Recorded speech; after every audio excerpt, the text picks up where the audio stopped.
Genesis 47. In this chapter, we have instances of Joseph's kindness and affection to his relations, presenting his brethren first and then his father to Pharaoh, settling them in Goshen and providing for them there, paying his respects to his father when he sent for him. 2. Of Joseph's justice between prince and people in a very critical affair, selling Pharaoh's corn to his subjects with reasonable profits to Pharaoh, and yet without any wrong to them. Thus he approved himself wise and good, both in his private and in his public capacity. Pharaoh's generosity, Jacob presented to Pharaoh, 1706 BC. Then Joseph came and told Pharaoh and said, "My father and my brethren, and their flocks and their herds, and all that they have, are come out of the land of Canaan, and behold, they are in the land of Goshen." And he took some of his brethren, even 5 men, and presented them unto Pharaoh. And Pharaoh said unto his brethren, "What is your occupation?" And they said unto Pharaoh, "Thy servants are shepherds, both we and also our fathers." They said moreover unto Pharaoh, "For to sojourn in the land are we come. For thy servants have no pasture for their flocks, for the famine is sore in the land of Canaan. Now therefore, we pray thee, let thy servants dwell in the land of Goshen." And Pharaoh spake unto Joseph, saying, "Thy father and thy brethren are come unto thee. The land of Egypt is before thee. In the best of the land make thy father and brethren to dwell. In the land of Goshen let them dwell. And if thou knowest any men of activity among them, then make them rulers over my cattle." And Joseph brought in Jacob, his father, and set him before Pharaoh. And Jacob blessed Pharaoh. And Pharaoh said unto Jacob, "How old art thou?" And Jacob said unto Pharaoh, "The days of the years of my pilgrimage are 130 years. Few and evil have been the days of the years of my life been, and have not attained unto the days of the years of the life of my fathers in the days of their pilgrimage." And Jacob blessed Pharaoh, and went out from before Pharaoh. And Joseph placed his father and his brethren, and gave them a possession in the land of Egypt, in the best of the land, in the land of Ramesses, as Pharaoh had commanded. And Joseph nourished his father and his brethren, and all his father's household, with bread, according to their families. Here is the respect which Joseph, as a subject, showed to his prince. He was his favorite and prime minister of state, and had had particular orders from him to send for his father down to Egypt, yet he would not suffer him to settle till he had given notice of it to Pharaoh. Christ, our Joseph, disposes of his followers in his kingdom as it is prepared of his Father, saying, "It is not mine to give." Matthew 20:23. 2. The respect which Joseph, as a brother, showed to his brethren, notwithstanding all the unkindness he had formerly received from them. Though he was a great man, and they were comparatively mean and despicable, especially in Egypt, yet he owned them. Let those that are rich and great in the world learn hence not to overlook nor despise their poor relations. Every branch of the tree is not a top branch, but because it is a lower branch, is it therefore not of the tree? Our Lord Jesus, like Joseph here, is not ashamed to call us brethren. They being strangers and no courtiers, he introduced some of them to Pharaoh, to kiss his hand, as we say, intending thereby to put an honor upon them among the Egyptians. Thus Christ presents his brethren in the court of heaven, and improves his interest for them, though in themselves unworthy and an abomination to the Egyptians. Being presented to Pharaoh according to the instructions which Joseph had given them, they tell him, 1. What was their business? That they were shepherds. Verse 3. Pharaoh asked them, and Joseph knew it would be one of his first questions. Chapter 46, verse 33. What is your occupation? He takes it for granted they had something to do, else Egypt should be no place for them, no harbor for idle vagrants. If they would not work, they should not eat of his bread in this time of scarcity. Note, all that have a place in the world should have an employment in it according to their capacity, some occupation or other, mental or manual. Those that need not work for their bread must yet have something to do to keep them from idleness. Again, magistrates should inquire into the occupation of their subjects, as those that have the care of the public welfare, for idle people are as drones in the hive, unprofitable burdens of the commonwealth. 2. What was their business in Egypt? To sojourn in the land, verse 4. Not to settle there forever, only to sojourn there for a time while the famine so prevailed in Canaan, which lay high, that it was not habitable for shepherds, the grass being burnt up much more than in Egypt, which lay low, and where the corn chiefly failed, while there was tolerably good pasture. 3.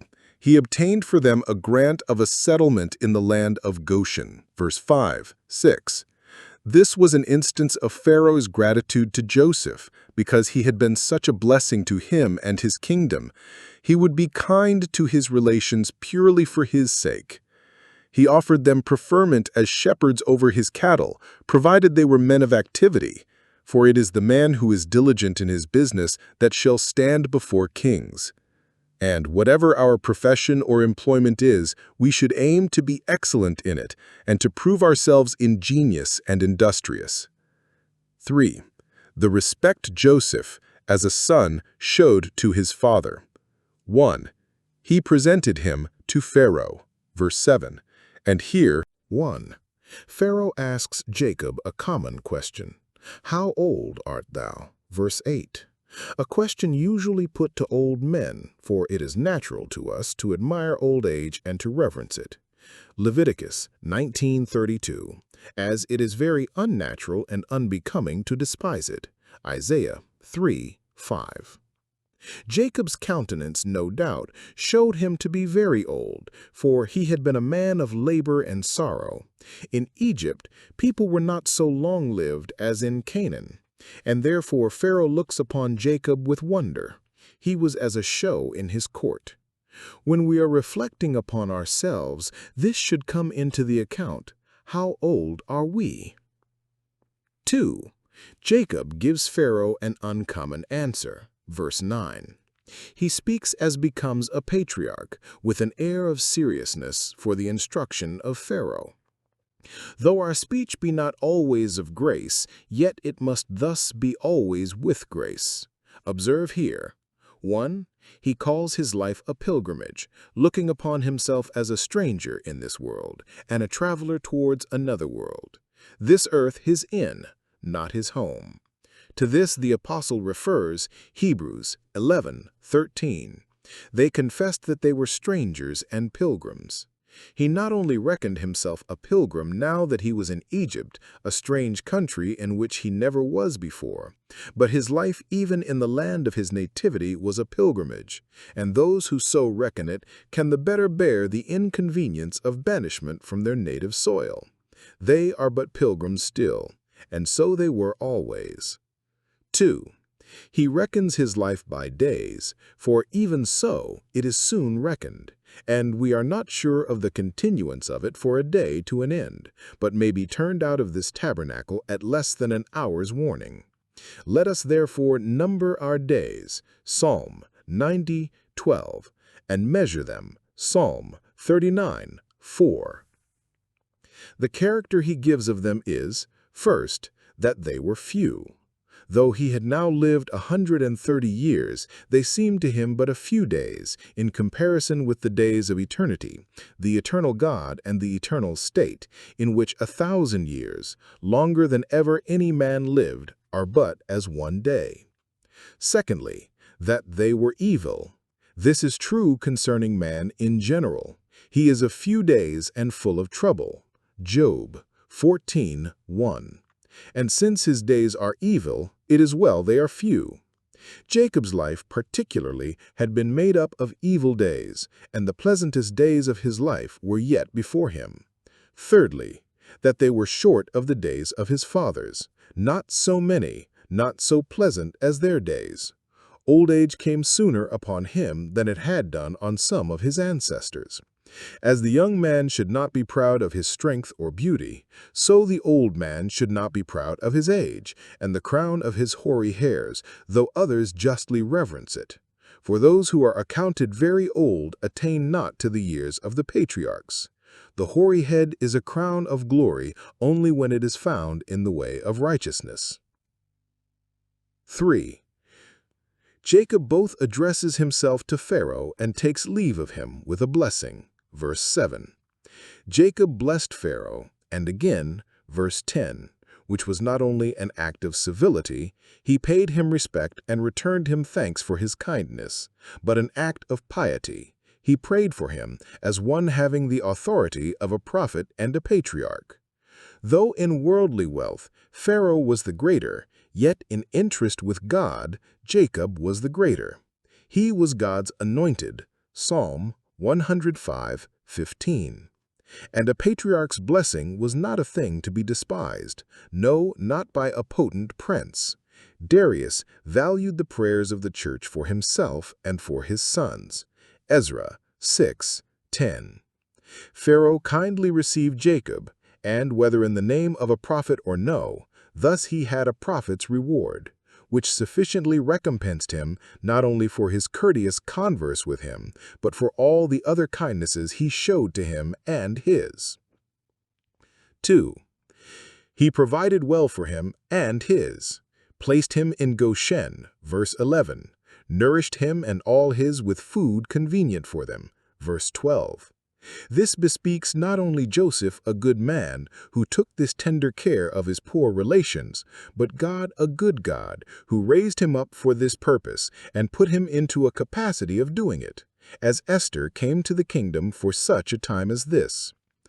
What God here did for Jacob, he has in effect promised to do for all his that serve him and trust in him. Psalm 37:19. In the days of famine they shall be satisfied. Distress occasioned by the famine, 1706 BC.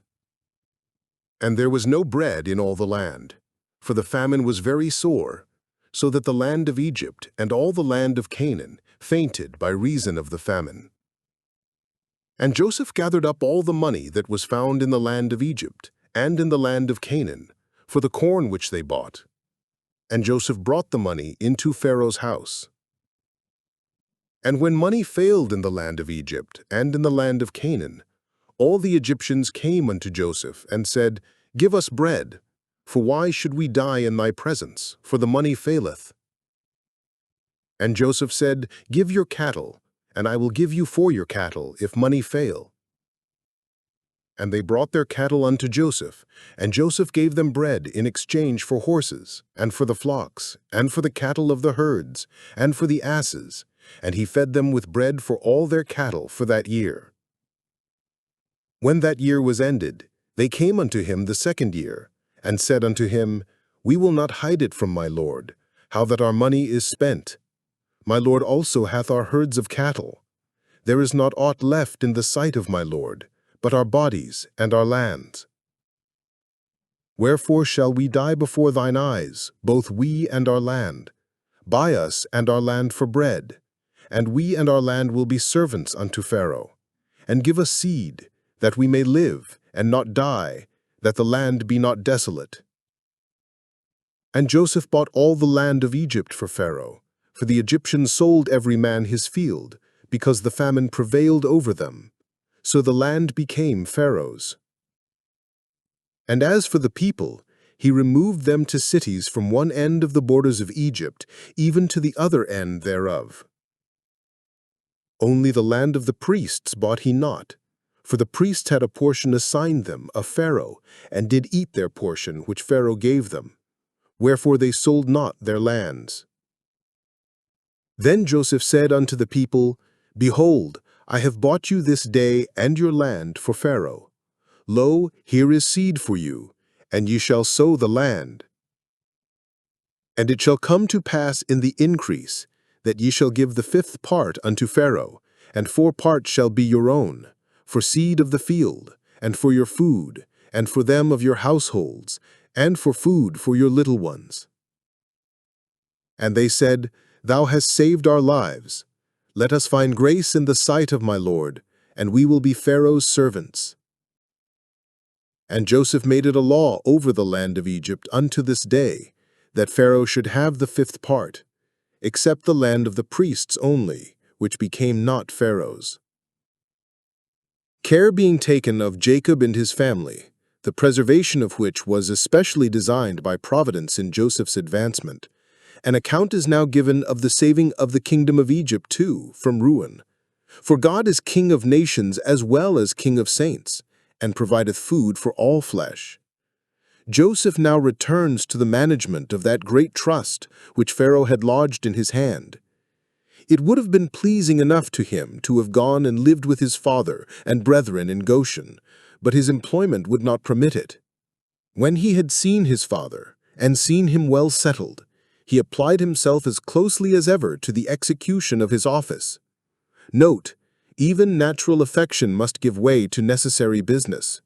Parents and children must be content to be absent one from another when it is necessary, on either side, for the service of God or their generation. In Joseph's transactions with the Egyptians, observe, the great extremity that Egypt and the parts adjacent were reduced to by the famine.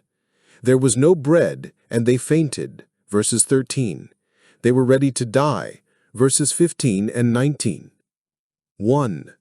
See here what a dependence we have on God's providence. If its usual favors are suspended but for a while, we die, we perish, we all perish. All our wealth would not keep us from starving if the rain of heaven were but withheld for 2 or 3 years. See how much we lie at God's mercy, and let us keep ourselves always in His love.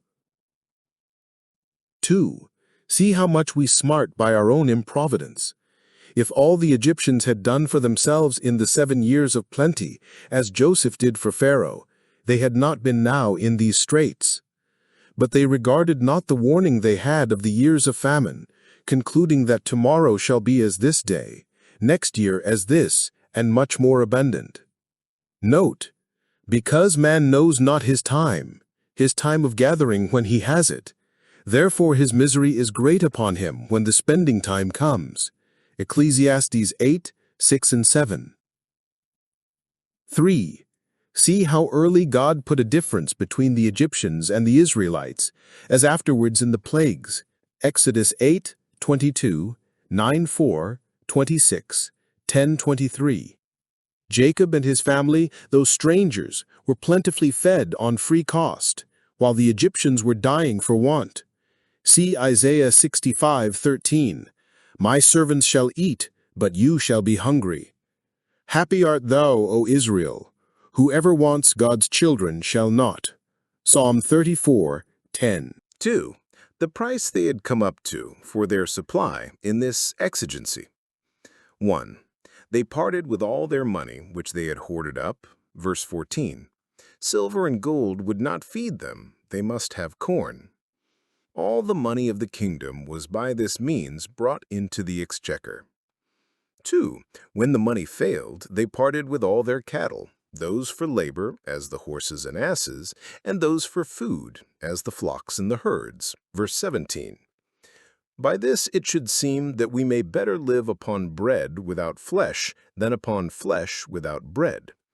We may suppose they parted the more easily with their cattle because they had little or no grass for them, and now Pharaoh saw in reality what he had before seen in vision, nothing but lean kine. 3. When they had sold their stocks off their land, it was easy to persuade themselves, rather than starve, to sell their land too. For what good would that do them when they had neither corn to sow it nor cattle to eat of it? They therefore sold that next for a further supply of corn. 4. When their land was sold so that they had nothing to live on, they must of course sell themselves, that they might live purely upon their labor and hold their lands by the base tenure of villanage, at the courtesy of the crown. Note, Skin for skin, and all that a man hath, even liberty and property, those darling twins, will he give for life is sweet. There are few, though perhaps there are some, who would even dare to die rather than live in slavery and dependence on an arbitrary power. And perhaps there are those who, in that case, could die by the sword in a heat, who yet could not deliberately die by famine, which is much worse. Lamentations 4:9.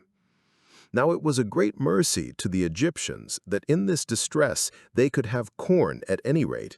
If they had all died for hunger, their lands perhaps would have escheated to the crown, of course, for want of heirs. They therefore resolved to make the best of bad. 3. The method which Joseph took to accommodate the matter between prince and people, so that the prince might have his just advantage, and yet the people not be quite ruined. 1. For their lands he needed not come to any bargain with them while the years of famine lasted.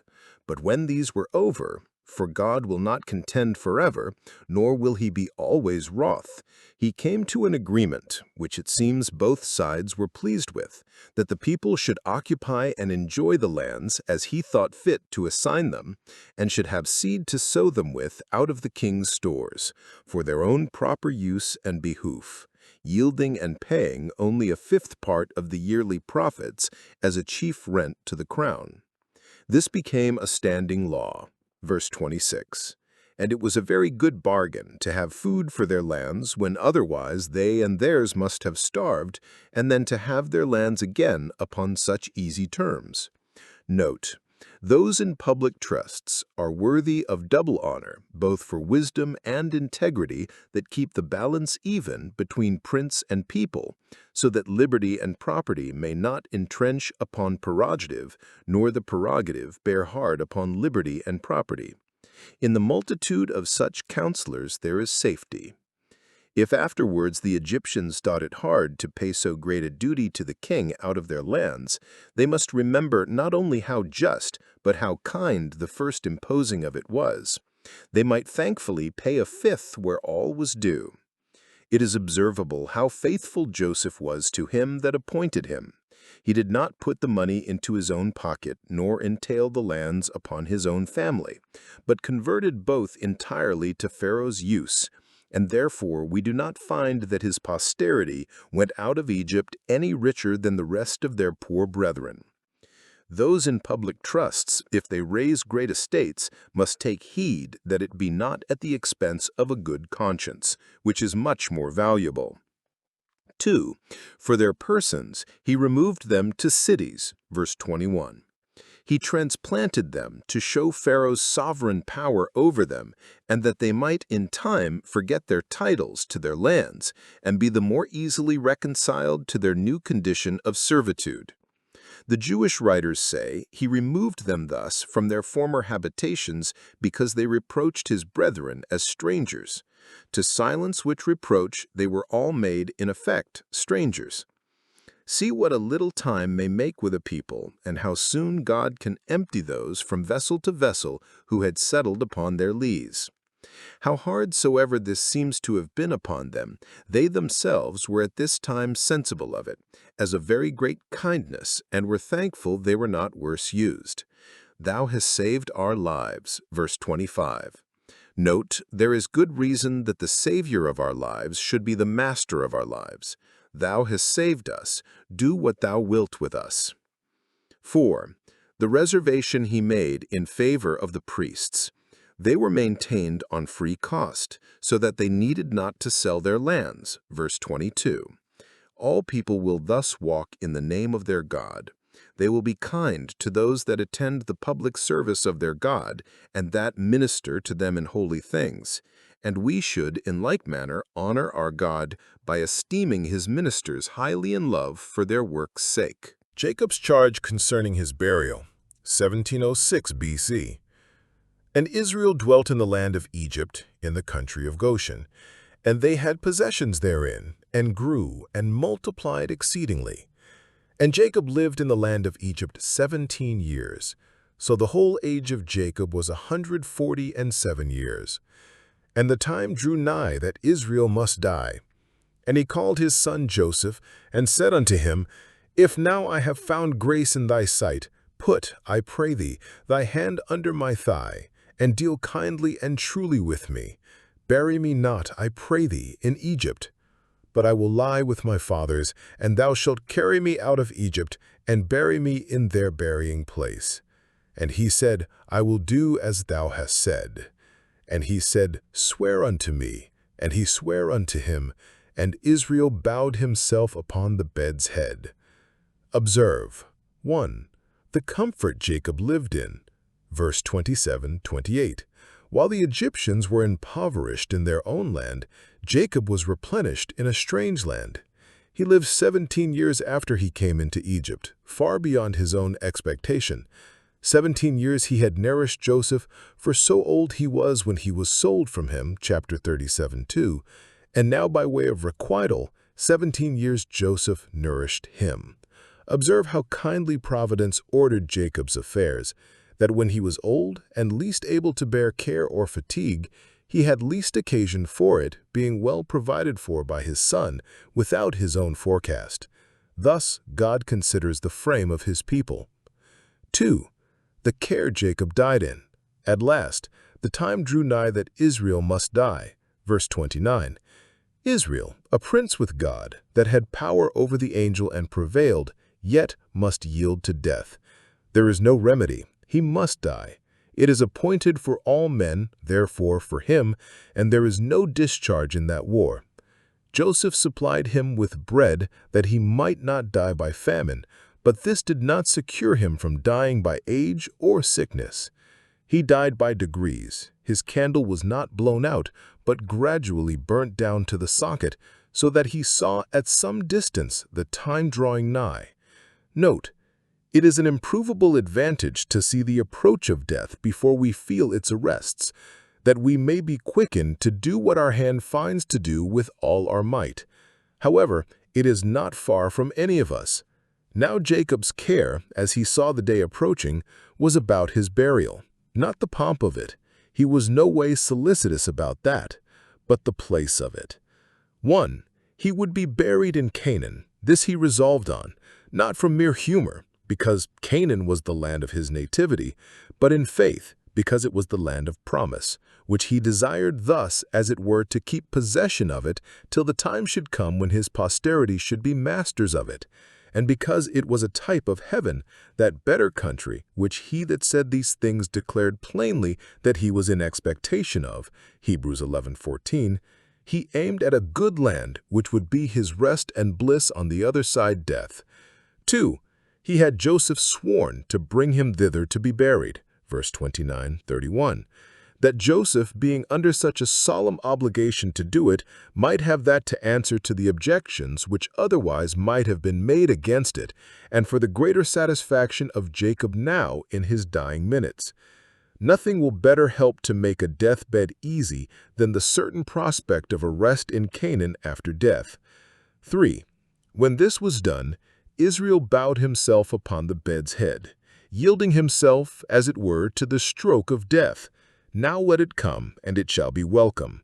Or, worshiping God, as it is explained in Hebrews 11:21, giving God thanks for all his favors, and particularly for this, that Joseph was ready to put his hand upon his eyes to close them, but under his thigh to give him the satisfaction he desired concerning his burial.